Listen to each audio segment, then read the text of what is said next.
nga padayon nga nagaagda sa inyo sa pag-upod sa aton santos nga misa sa online sa Bombo Radio kada Domingo alas 6:30 sing aga. Madamo gid nga salamat.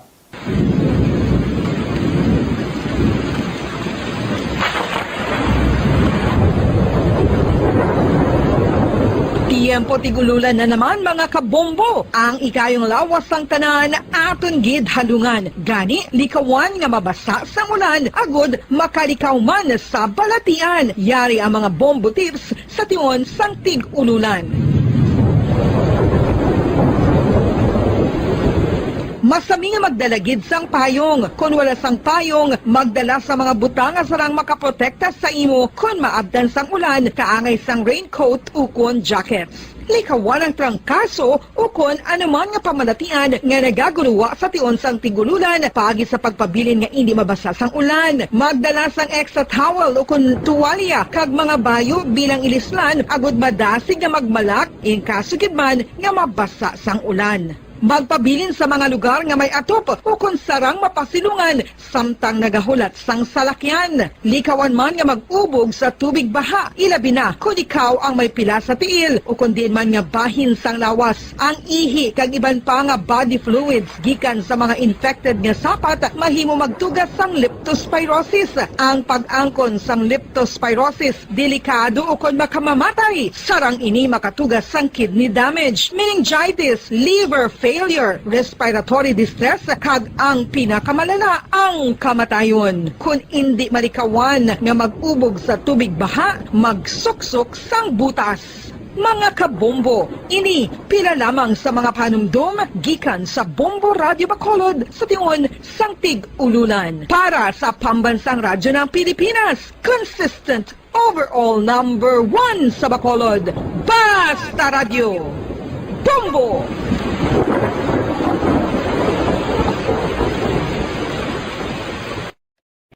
Ano ang cyber libel?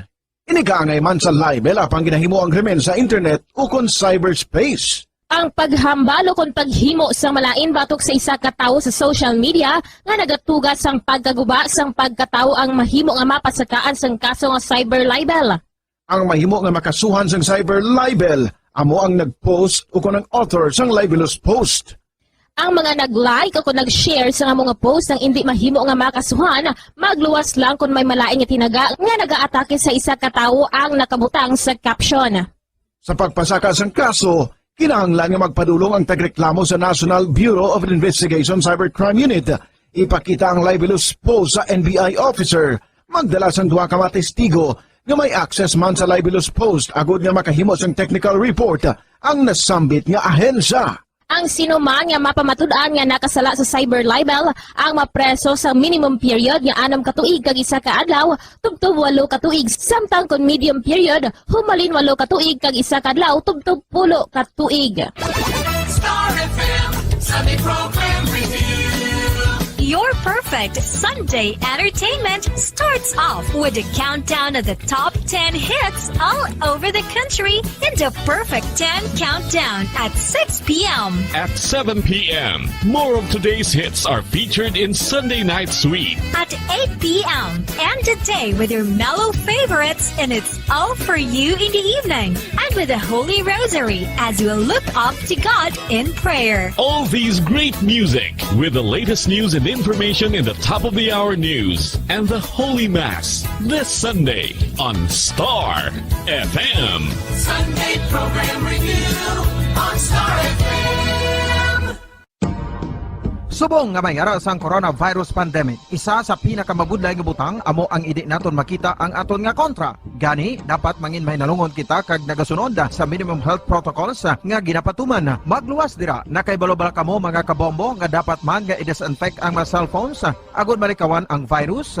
Santo sa pagtuon, ang isa ka typical nga cellphone user ang nagtandog sang cellphone sang 2,617 ka beses kada adlaw. Apang kon extreme cellphone user ka naman, ginatandog mo ang imo gadget sa masobra sa 5,400 ka beses sa isa ka adlaw. Paano i-disinfect ang mga cellphones? Limang dekada nang nagtataguyod ng katotohanan. 5 dekada nang nagtatanggol sa mga mamamayan. Patuloy na nagsasaliksik at mabilis maghatid ng mga balitang siksik at malaman. Patuloy na nangunguna sa mga issue, drama, promo at serbisyo publiko. Ito ang Bombo Radyo Bacolod, ang pambansang radyo ng Pilipinas. Fast Paradyo Bombo! Oras sa Bombo Radio Philippine Standard Time, 1 minuto na kaligad sa takna ng alas 6 saga. Bombo Radyo Bacolod. Number 1! Fast Paradyo Bombo! Pilipinas, maayong aga! Welcome sa Bombo News and Views Morning Edition sang DYWB Bombo Radio Bacolod. Adlaw sa Webes, Nobyembre 11, 2021. Kagkaron sa tunang mga pangunong dinalaan sa top story of the day sa Balita Nasyonal. Binutuhay sa May 2022 elections magasugod alas 6 sa aga kag magatakop alas 7 sa gabi. Sa mga nagapangunang nga balita lokal, curfew hours sa Negros Occidental, mahimo na nga mapalipot suno kay Governor Bong Lacson. 22 ka mga barangay sa syudad sa Bacolod gindeklarar nga COVID-free. Miyembro sang NPC nga si Marlon Zulidom ginendorso nga magabulos kay the late Bacolod City Councilor Elmer C. Mga kapulisan sa Western Visayas nakahanda nga magsunod sa marching order ni incoming PNP Chief Lieutenant General Leonardo Carlos. Pagpatay sa ginaligar bodegero sang iligal nga droga sa syudad sang Victorias ginaimbestigaran pa sang kapulisan. Samtang Manila Mayor Isko Moreno Dumagoza nag-homecoming sa isa ka barangay sa Bataan. Sa mga nagapangunang nga balita nasyonal, Senador Manny Pacquiao kag Presidente Rodrigo Duterte nagsapol sa Malacanang para sa renewal sa pag-abyanay nila ni Senador Bongo. Davao City Mayor Sara Duterte sara makapadalagan sa National Post apang hindi sa idalom sang hugpong ng pagbabago suno sa COMELEC. 205 ka mga aspirants mahimong ideklarar sang COMELEC nga nuisance candidates. Sa mga nagapangunang nga balita international, Prime Minister sang Sweden nagbiya sa pwesto. Pagpadulong sang US lawmakers sa Taiwan ginkondenar sang China. Balita sa negosyo, presyo sang karne sang baboy ang matamat na nga nagamahal samtang naghihilapit ang holiday season. Balita sa hinampang, Pinoy boxer nga si Nonito Donaire nagpanindugan nga hindi kinahanglan ang trash talking agod ma-promote ang away batok sa challenger nga si Raymart Caballo. Balita sa entertainment, kandidata sa Pilipinas sa Miss Glamour International nakabiya na sa Mexico, papauli sa Pilipinas bago hindi madayon ang pageant. Sa balita espesyal, lalaki sa Mexico, ginlubong kaupod ang pinalangga nga truck. Samtang sa oras sa Bombo Radio Philippine Standard Time, 4 minutos na ang nakaligad sa takna ng saga. Ang amo nga pag-abi-abi sa inyo din mga bahin sa syudad sang Bacolod, probinsya sa Negros Occidental, nga nakatutok na nagapamati diri sa DYWB Bombo Radio Bacolod 630 kHz sa lilisuan sang inyong mga radyo kag sumungman sa mga nagapamati kag nagatanaw worldwide paagi sa Facebook Live, sa Facebook fan page sang Bombo Radio Bacolod. Kag karon sa mga detalye na sang mga balita kaupod sang inyong mga tagbalita. Bombo Franz, Andrew Burgos. Kag Bombo Mary Divine Grace Moreno Cuello. Kag karon sa ato na nga top story of the day sa balita nasyonal. Natala na ng oras ang pagboto para sa May 2022 national kag local elections nga mag-umpisa alas 6 ang aga tubtob alas 7 sang gabi sunod sa Commission on Elections sa COMELEC Commissioner Marlon Casquejo. Sa briefing sa House Committee on Suffrage and Electoral Reforms, ginpag ni Casquejo nga ginaprobahan na sa COMELEC Bank ang general instructions para sa Electoral Board nga magapatigayon sa Election Day. Patigayon ng general election sa May 9, 2022. Ginpahig ni COMELEC Director Chupisto Elnas Jr. nga ginalantaw sa poll body nga laino ng kwarto sang mga magaboto kag para sa magahulat sang ilaturno nga magkasang ilang nga balota. So kay Elnas, mayara sang inventory sa tanan nga voting center sa availability sa mga classrooms. In kaso i-mandatory ang isa ka kwarto nga painon para sa magaboto lamang. Gipagman ni Elnas nga mayara sila sang voter assistance desks kag siguruhon sa COVID-19 marshal sa ginasunod ang health protocols sang election day. Samtang si Casquejo ang nagpahayagman nga ang mga honorarium para sa electoral board ang masamay ginabugusan sa public school teachers. Kasuong man ang support staff ang ginapasakaan na sa 3,000 pesos. The NBank already approved the general instructions for the electoral board. We have the voting hours, which starts at 6 o'clock in the morning and ends at 7. However, at Oh, 7 already o'clock, okay. there are still voters outside the polling place in front, 30 meters. We will still continue with the voting. So we do not expect that it will end at 7 o'clock, but it will continue until such time all those inside or within 30 meters in front will be catered. So we have procedures on that. In the support staff, we have additional support staff, but it will be graduated depending on the number of cluster precincts in a polling place. Ang kabahin sa pagpahayag ni COMELEC Commissioner Marlon Casquejo. Oras sa Bombo Radio Philippine Standard Time, 6 minutos na nakaligad sa taknang 6 sa aga. Sayro kita sa mga detalye na sa mga nagapangunang balita lokal. Dako ang posibilidad nga mapalipot ang curfew hours sa Negros Occidental sa kay Governor Eugenio C. Bong Lacson. So kay Lacson, nagpatigay ni sa pamulong-pulong sa mga local chief executives sa mga syudad kag banwa kag hindi magpasugot ang mga alkalde nga dulaw ng curfew. Pabor naman ang mga ini nga paliputon ang oras ng implementasyon. Sa karon las 9 o kon 9 p.m. tubtob 4 a.m. ang curfew apang ginalantaw nga himon ini nga 12 midnight tubtob las 4 sang kaagahon. Wala naman napadala sa pagbag-o ang mga curfew nga una na nga ginpatuman sa mga LGUs antes pa man ang COVID pandemic. Kaangay sa mga curfew sa mga minors, ginalantaw na sini nga semana magapagwa sa executive order ang gobernador tuhoy sa curfew. 23 ka mga barangay sa Bacolod ang gindeklarar nga COVID-19 free. Ining lunsay nga numbered barangay sa kaginalakipan sang barangay 2, 3, 4, 6, 8, 10, 11, 12, 13, 14, 15, 20, 21, 22, 23, 24, 26, 29, 31, 32, 37, 38 kag barangay 41. Samtang ang barangay Punta Taytay ang mayara sa isa lamang ka active cases. Sa interview sa Bombo Radio kay Emergency Operations Center Director M. Legaspi-ang, magluwas sa mga barangay nga 0 cases percent capacity. Sunod rin sa 19 sa 19 nga bukas nga mga isolation facilities. May masira pagid sini nga semana gani 8 na lang ang mabilin. Bangod nagagamay man ang numero sang kaso kag mga ginakwarantina. Kahapon, gilunsya ang rollout sa Sputnik 5 vaccine kag madamo ang luwag magpa-vaccinate. Ginugang man ni ang sarang naman nga makapabakuna sa syudad ang mga taga Negros Occidental nga nagatrabaho diri bangod madamo man ang supply. Suno sa iya, kinanglan lamang nga magdala sang work ID ang iniang tikang o kon ang ini nga tikang. Sunod diri ang agod masiguro nga maprotektado ang tanan ilabi na ang mga nagatrabaho sa syudad. Good news really, no? Kay wala labot nga damo ng mga barangay sa Subo nga wala na sang cases for the last 14 days. That means COVID-free na sila. Wala na sila sa mga active cases ng COVID. Ang aton sa gid utilization na naog na. Ara na lang sa 50 subong ang healthcare utilization, capacity utilization naton. Nabatian si EOC Executive Director M. Legaspi-ang. Ginendorso sa mga konsehal nga miyembro sa National People's Coalition sa Bacolod si Marlon Solidom magod nga magtalo sa nabakante nga post ni late Councilor Elmer C. Si Solidom ang miyembro sa NPC kag local party nga Grupo Progreso. Sulo kay Congressman Greg Gasataya, chairman sa NPC Bacolod nga may endorsement na kag ginahulat na lamang ang approval ni Presidente Rodrigo Duterte. Sulod ri may nabaton man ning impormasyon nga may sulat na gikan na kay Pau C nga bata sa anay konsehal nga nagapalabot sang intensyon nga layog man sini magpulo sa amay. Madumduman nga bulan sang Hunyo sini nga tuig nagtaliwan si C kay nangin bakante ang pwesto sini sa partido. The first one, ang endorsement na ginimo sa mga councilors. Nag-recommend sila kay Marlon Solidom, gin-recommend nila.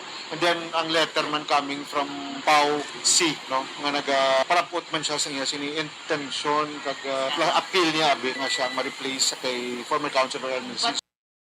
Ang kabahin sa pagpahayag ni Bacolod City Lone District Congressman Greg Gasataya. 111 ka pamilya ang napiktuhan sa demolition sa Purok Herba Buena. Barangay Villamonte, Ciudad sa Bacolod ang nakabaton sang tag 8,000 pesos nga financial assistance. Sa interview sa Bombo Radio kay Bacolod City Lone District Congressman Greg Gasataya, nakabaton kahapon ang tag 5,000 pesos ang 111 ka pamilya nga napiktuhan sang demolisyon. Magluwas diri, nagatagman sang personal assistance nga tag 3,000 pesos si Ayan Lu sang Grace Pharmacy. Madumduman nga sang November 8, ginpalabot man sang opisina ni Gasataya sa 92 ka pamilya nga napiktuhan sang demolisyon ang bulig nga mga food packs kag ang pagproseso sang financial assistance para sa ila. The 111 nga mga naapektuhan sang demolition sa Herba Buena. Amon sila ang ginreleasean sang assistance sa subong adlaw. Sa Herba Buena daw 5,000 per family, 111 na total families. And aside from that, naghatag man sang personal nga assistance no si Mr. Ian Law sang Grace Pharmacy. Nabatian si Bacolod City Lone District Congressman Greg Gasataya. Nagpatigayan sa command conference sa mga commanders si PRO6 Director Police Brigadier General Flynn Dongbo matapos ang turnover of command ceremony nga ginpatigayan kahapon sa Division Bombo Radyo Bacolod kay Pro6 spokesperson Police Lieutenant Colonel Arnold Solis matapos siligin dulong si PNP Chief General Guillermo Eleazar sa airport. Nagpatigayan si Dongbo sa command conference kay ginhibalo sini kung ano ang mga accomplishments sa Western Visayas kay nagatagban sang guidance kung ano ang iya plano. So kay Solis, may mga bagay pa man ang bagong Regional Director nga luyag hibaloon agad mag-familiarize sa riyon. So diri, nag-istoryahan man sila ni Anay Pro6 Director Police Brigadier General Rolando Miranda sa mga pamilin-bilin sini nga mga programa ka mga dapat i-accomplish. Una na gipag ni Solis nga makabig nga well-rounded police officer ang panibagong Regional Director in ang Provincial Director man sa Luzon kag Anay City Director sa Bacolod City Police Officer kon BCPO. Si Dongbo ang naging company commander man sa Provincial Mobile Group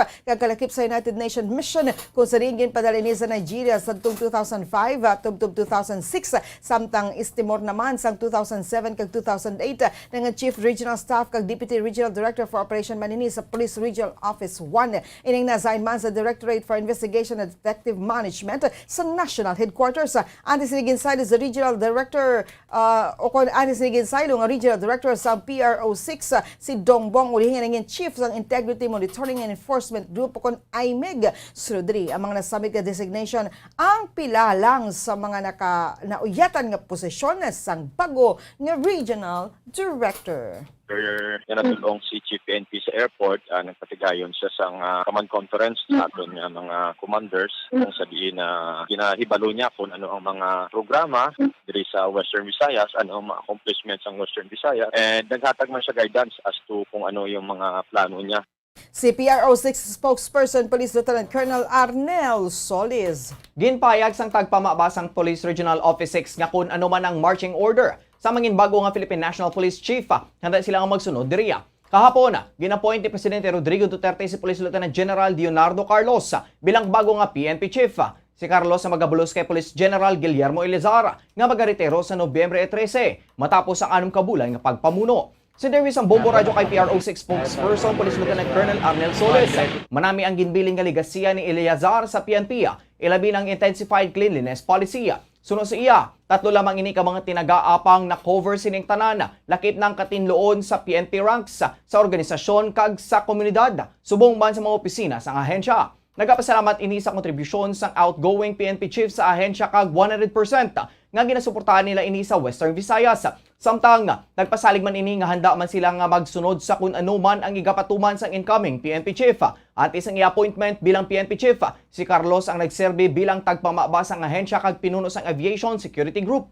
Siya sa karon ang chief sang PNP Directoral Staff, ang pinakaapat nga pinakamataas nga rank police officials. Si Carlos nga miyembro sang PNP Military Academy Class of 1988. Ang malabot ang mandatory retirement age nga 56 years old sa May 8, 2022. Sa kay Police General Guillermo Lorenzo T. Eleazar, namin sang iyang ginbilin nga ligasiya no nga programa sa Philippine National Police, which is yung intensified cleanliness policy. 3 lang siya ka words pero na-cover na lahat no. Cleanliness sa PNP rank sa organization. Nabatian liwat si PRO6 spokesperson Police Lieutenant Colonel Arnel Solis. Duha ka anggulo ang ginausoy sang kapulisan sa posibleng motibo sa pagdutang patay sa naligar bodegero sang illegal drugs sa syudad sang Victoria sa Martes sang hapon. Ibaluan nga dead on arrival sa kaayong lawas sa Medical Foundation ang biktima ginkilala kay Hilarion Solatorio Castro alias Tintoy, 53 anyos matapos ang gintiro sang riding in tandem suspects sa tubang sa ilab balay sa Hacienda Santa Cruz, Barangay 20, Victoria Victoria City. Sa interview sa Bombo Radio Bacolod ka ginpahayag ni Police Lieutenant Colonel Eduardo Corpus, ang hepe sa Victoria City Police Station, na magluwas sa kaangdanan sa trabaho ni Castro bilang tagbantay sang stocks ng illegal drugs. Ginalantaw man nila nga posibilidad nga may angot sa kinagamos sa tungas ng pamilya sang biktima kag isa pa ka pamilya sa Barangay 5 Victoria City sa nagligid gatuig ang pagpatay sa iya. Nagapadayon pa ang investigasyon sa karon sa mga kapulisan agud nga mahibaluan ang motibo sa krimen. Para sa katapusan nga balita lokal, kag sa good news, tuman ang pagpasalamat sang isa ka Iloy matapos nalawagan bilang tagdaog sa 1-2 Panalo Part 20 promo sa Bombo Radio kag Sa Star kay FM. Ma'am Mary Grace Tulong sa istasyon si Mary Grace Gonzaga sang Lechonan Village, Barangay Cabog, Syudad sa Bacolod, matapos nabatian ang iya pangalan bilang tagdaog. Suno kay Gonzaga, dako nang mabulig sang 500 pesos nga cash kag 650 pesos nga balor sang grocery goods nga nasulod sa balde sang Orocan bangod kag iya iniibakal sang duga nga pre-entries. Si Gonzaga ang nag-supply man sang mani sa turon sa isa ka establishmento sa syudad. Nagpasalamat ini sa Bombo Radio kag sa mga sponsors nga nagpangagda man sa mga tagpalamati nga makigbay na gud magdaog kaangay niya. Una nga hatag 100, ikaduwa 200, ikatatlo 300, ikaapat 400, ikalima 500. Okay. Nalit, pagi ko na batang ko radyo. Nabatian ng tagdaog nga si Mary Grace Gonzaga. Oras sa Bombo Radio Philippine Standard Time, 16 minutos na nakaligid sa taknang ni Zaga. Bantayan sa pagpanumbalik sa Bombo News and Views Morning Edition, mga detalye na sa mga nagapangunang balita national, international, kagiban pa diri sa gihapon sa DYWB Bombo Radio Bacolod. Bombo Radio Bacolod. Number 1! Basta Radio Bombo!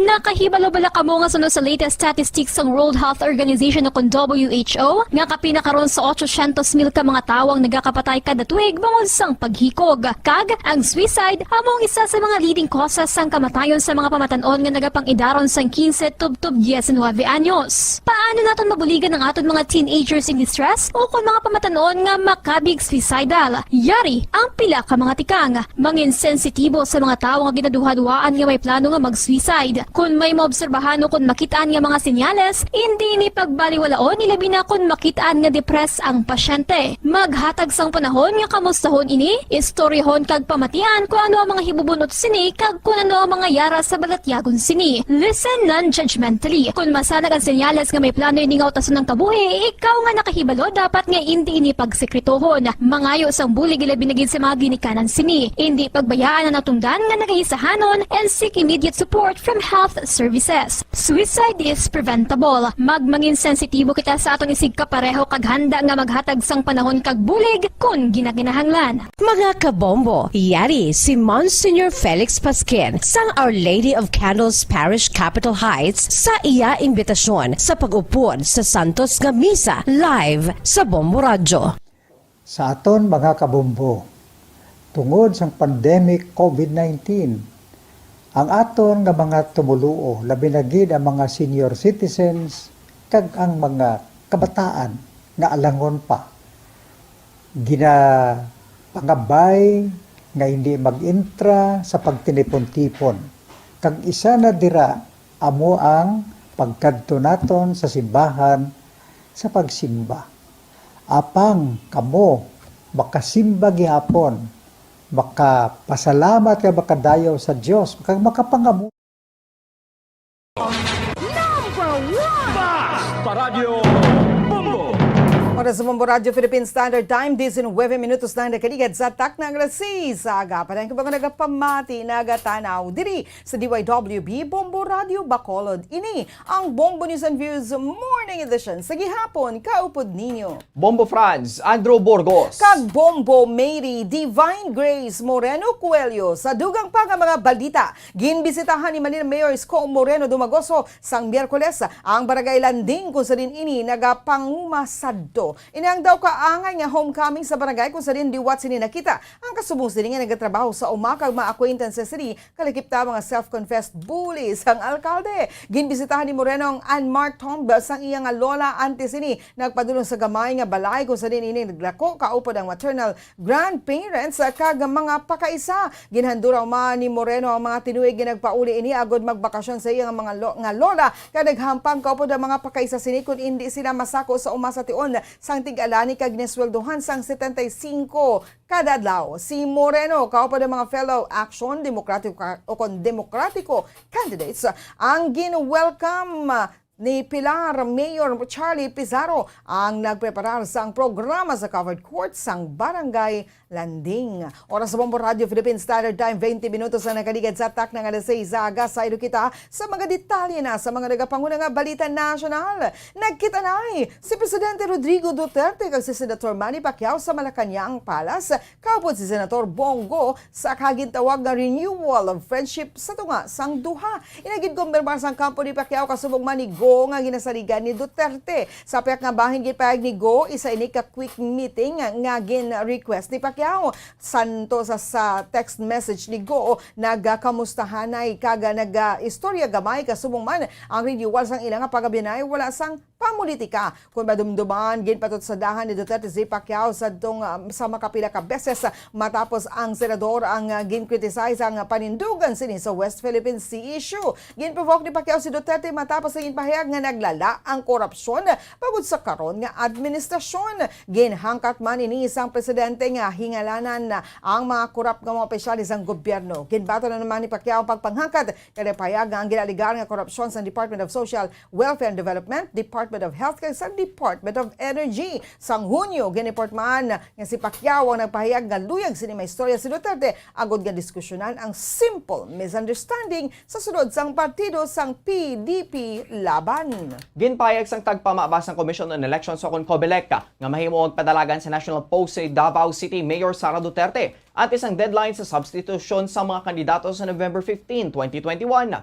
Kasubong man, ginpayag ni COMELEC spokesperson James Jimenez nga hindi mahimo magpadalagan si Duterte kung ang gamiton sini nga partido ang regional party nga hugpong ng pagbabago. Sang nakaligad nga bulan, nag-file sang iya nga Certificate of Candidacy si Mayor Sara, anak ni Pangulong Duterte o ni Rodrigo Duterte agud maliwat nga magpadalagan bilang alkalde. Apang sang Martes, ginbawi ni Sara ang nasambit nga COC kag nagpahayag nga ang utod sini nga si Sebastian Basti Duterte, ang incumbent Davao City Vice Mayor ang magabulo sa iya sa mayoralty candidate. Bangod siniya, ginbawi man ni Baste ang iya nga COC sa pagka-vice alkalde. Kag nagpayag nga iya bilang kandidato sa Vice Mayor ang si Davao City Councilor Melchor Quitaina Jr. Suno kay Jimenez, kinahanglan nga mangin miyembro sa isa ka political party si Sara ang kandidato nga pagabuslan sini sa National Post magakandidato gidman ini. Luyag sang Commission on Elections o CONCOMELEC nga deklarar bilang nuisance candidate ang 205 nagikan sa 299 ka mga individual nga nag-file sa Certificate of Candidacies para sa Presidente, Vice President kag Senador para sa 2022 elections.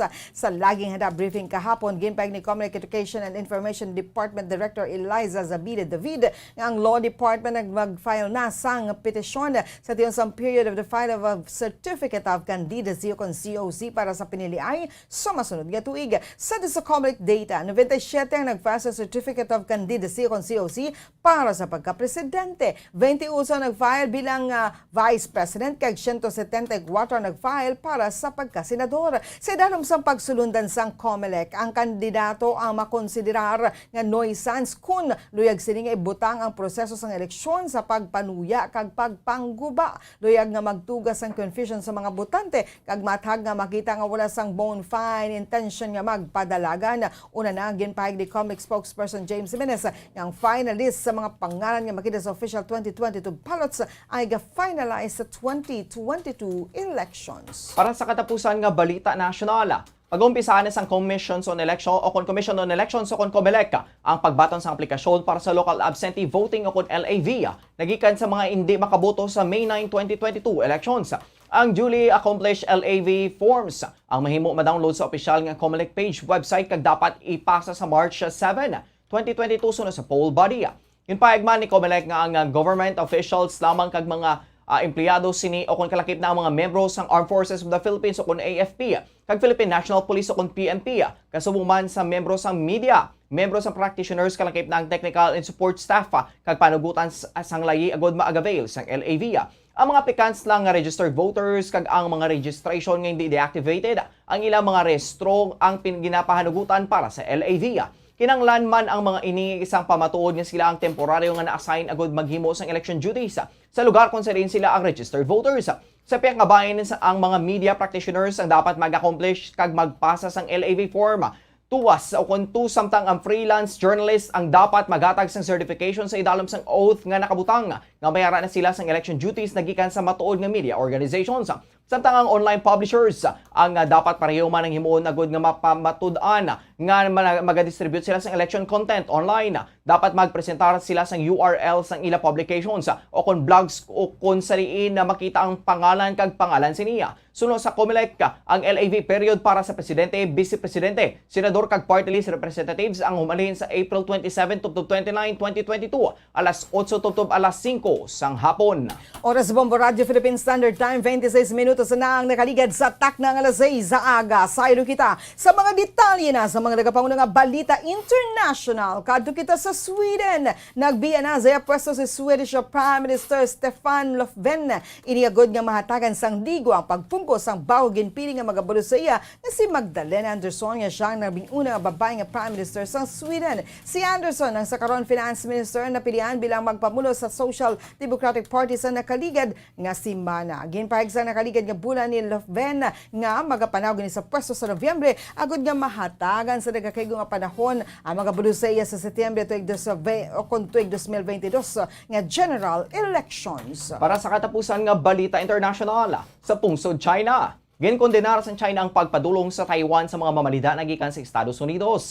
Gintawag sa China ang tikang magresulta sa ginamo. Ginkumpirmar sa Ministry of Foreign Affairs ang Taiwan ang pagbisita sa mga US officials. Gindihod din sa American Institute of Taiwan ang de facto US Embassy sa Taipei. Wala naman ginhinambit kung sino ang mga iniya. Sakay mang iniisang isa ka Boeing C-40A military plane nga nagikan sa Okinawa, Japan. Madumduman nga makapilaman ka beses nga ginpanindugan sang China nga kabayin nila sa gihapon ang Taiwan. Makapila ka beses man ginreklamo sang Taiwan ang pagpalupad sang China sang ilang warplane sa air defense nila. Para sa aton nga business news, amat-amat ang nagamahal ang presyo sang buhi nga baboy. Karon nga nagahilapit na ang bulan sang Disyembre nga makabig holiday season. Suno kay Negros Occidental Provincial Veterinarian Dr. Renante Dicena, ang pagsakas ng presyo sang buhi nga baboy ang pabor naman sa mga backyard hog raiser kag farm hog raiser sa probinsya. Naibaluan nga nagasaka man ang demand sa karne sang baboy pagdangat sa Disyembre. Pay sa pinuno sa Provincial Veterinary Office nga nagmahal ang presyo sa kada kilo sa buhi nga baboy kung saniin. Sang Nobyembre tubtob Disyembre tuig 2020 ang presyo siniyang yara lang sa 110 pesos tubtob 120 pesos sa kada kilo. Apang subong ang Nobyembre tuig 2021, ang presyo ang yara sa 160 pesos tubtob 170 pesos sa commercial price samtang 140 pesos naman ang backyard price. Ang presyo ang mahimo naman nga magnubo sa pagdangat sang Disyembre. Bangod siniya, nakita ni Dicena nga mangin mas maayong income sa mga nagasagod sa baboy. Sunod sa Provincial Veterinarian, nagdamo naman sa karon ang buyers sa buhi nga baboy sa probinsya gikan sa Luzon. Kag iban pa nga probinsya ilabi na nga gindeklarar na ang Negros Occidental nga African Swine Fever o kon ASF free. Pasalig naman ni Dicena nga pisar nagdako ang demanda. Idi gihapon kulangon sa supply ang probinsya bangod. Naantisipar na sa mga hog raisers ang pagsakas ng demand sa nasambit nga binulan. Bawod siniya, ginadugangan man sang mga ini ang ilang ginasagod nga baboy. Naibaluan nga kada bulan, nagadangat sa 8,000 to 10,000 ang mga baboy nga ginapagwa sa probinsya. Suno kay Dicena, mas ginapaboran sa karon sang mga iban nga probinsya ang pagbakal sa buhi nga baboy kag sa ilan na mismo lugar. Pagaihawon sang sa magbakal sang frozen products. Samtang sa kada adlaw, nagadangat naman sa 1,500 tubtob 2,000 ka mga baboy ang ginaihaw sa probinsya. Subong nagtaas ang presyo compared to last year. Subong nag-160, 170 na sa commercial, 140 sa backyard. Alayo ba sa mataas ang presyo? Compared sa last year, yan mga 110, 120 na na mo. Sa December, November. Pag December na, posible, makasubo ka 180 to 200. Nabatian sa Negros Occidental Provincial Veterinarian Dr. Renante Dicena. Para sa ating foreign exchange rate, ang isa ka US dollar may baylong 50 pesos and 3 centavos. Ang Singaporean dollar may baylo nga 37 pesos and 15 centavos. Ang isa ka Hong Kong dollar may baylo nga 6 pesos and 42 centavos. Ang isa ka euro may baylo nga 58 pesos and 1 centavos.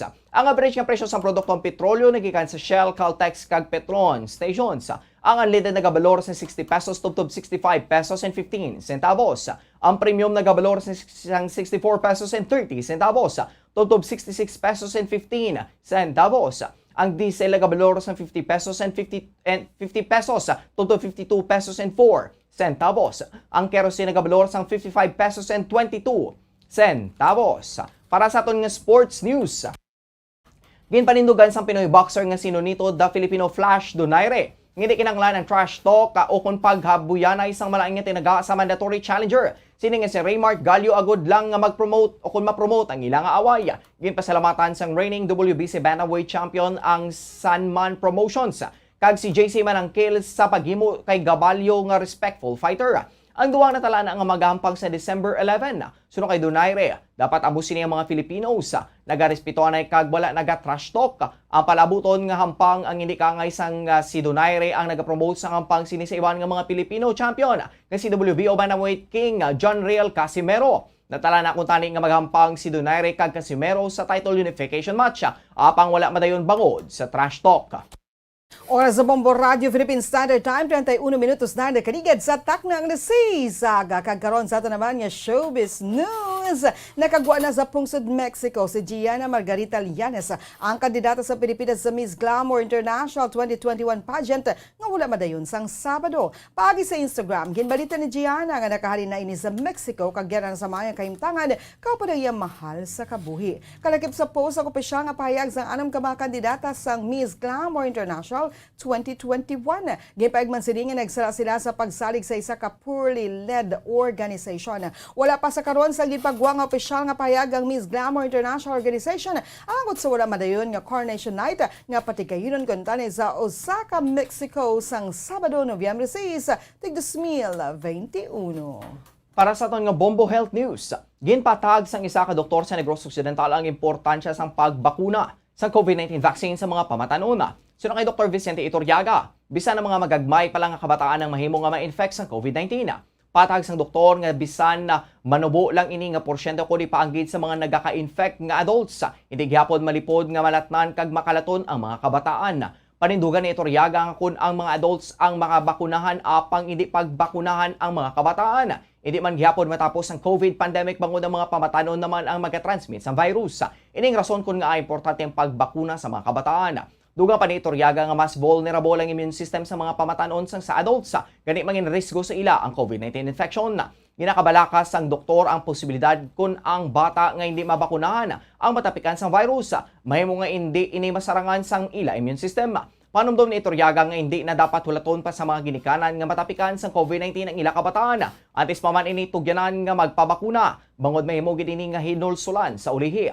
Sunod sa doktora, hindi siniluyag nga makita ang mga ginikanan nga nagahilibion na lang kag nagapahayag nga tani sila na lang ang nalatan sa COVID-19 kag hindi na ang ilang nga mga kabataan. Kung ang imo bata wala mabaksin kag na-expose sa COVID-19 virus, ang ila immune system may not strong enough to fight it off. Ulaton mo pang panahon nga bata mo ma-COVID, basi may nonsol ka, basi makasiling ka. Mayo pa ako na COVID, ang bata, wala pa rin nag-enjoy sang life. Ako yati gulang na, usually mo nagkakatabot. Nabatian si Dr. Vicente Iturriaga. Oras sa Bombo Radio Philippine Standard Time, 34 minutos na nakaligid sa takna alas 6 sa aga. Kagkaroon sa ito naman nga balitang espesyal. Madamo nagasiling nga hindi madala sa lulubgan ng material ng mga butang apang isa ka lalaki sa Mexico. Ang nagdesisyon nga pamatudan nga iniyang sala bangod naghinyo ini nga siya ang inubong kaupo niya pinalangga nga Taraka. Bangod sa pagpakigbato sa malala nga masakit, hindi ma-enjoy ni Don Aden Arana nagigit sa San Carlos sa Mexico ang pick-up truck ang ginigalo sa iya bata nga lalaki. Nibiroan sini nga gamay na lamang ang iya tion sa kalibutan gali ginhambala ni Arana ang iya pamilya nga diog sini nga ilubong kaupod ang salakyan agod iya pa ini ma-drive sa pihak nga kabuhi. Bangod nga ginarespetar ka ginatagan sa pagtamo ng mga katapusan nga panugyan sa minatay sa Mexico, ginubong si Don Aden Arana kaupo ng iya pinalangga nga truck. Humalin sadto, nag-viral sa social media ang litrato sa isa ka crane nga ginagamit agod nga papanaugon ang truck sang minatay sa isa ka brick line tomb kag ang iya lungon ang ginbutang sa kahasang truck. Suno sa El Universal, ang community delegate posible nga magapangatubang sa ang pamilya sa lalaki sa dako nga penalidad pagod wala sila nag-request sang bisan ano nga size ang authorization para sa pinasahi nga lubong. Oras sa Bombo Radio Philippine Standard Time, 35 minutos lang nakaligad sa takda nga 6 sa aga. Kagkaroon sa ito naman nga balita sa lakat sang panahon.